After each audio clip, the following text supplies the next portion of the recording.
Hello বন্ধুরা, আপনারা দেখছেন দি কয়েন নলেজ চ্যানেল।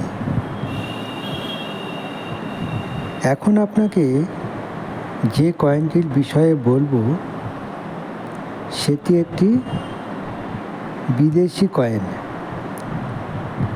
এই কয়েনটি 1989 সালে স্পেন দেশ থেকে জারি করা হয়েছিল। এই কয়েনটির ডিনোমিনেশন 100 পিসেটা বা 100 পিসেটা, যার নামে এটি করা হয়েছিল। তার নাম হচ্ছে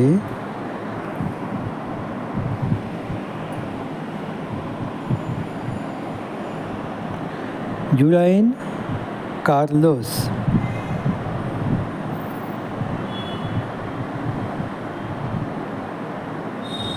এই কয়েনটি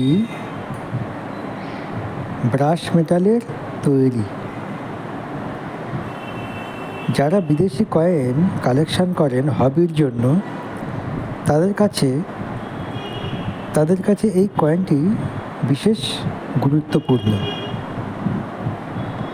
এই কয়েনটি মার্কেটে 200 থেকে 300 টাকার মধ্যে পাওয়া যায়। ফেসবুক গ্রুপ থেকে আপনি এটা কালেকশন করতে পারেন। তো বন্ধুরা, এই ধরনের কয়েনের ইনফরমেশন পেতে আমার চ্যানেলটি অবশ্যই সাবস্ক্রাইব করবেন, লাইক করবেন, শেয়ার করবেন এবং কমেন্ট করবেন। এতে হয় কি, আমি একটু মোটিভেট হই পরবর্তী ভিডিও বানানোর জন্য। তো বন্ধুরা, পরবর্তী ভিডিও দেখার জন্য আমন্ত্রণ রইল। আর এতক্ষণ পর্যন্ত ভিডিওটি দেখার জন্য ধন্যবাদ।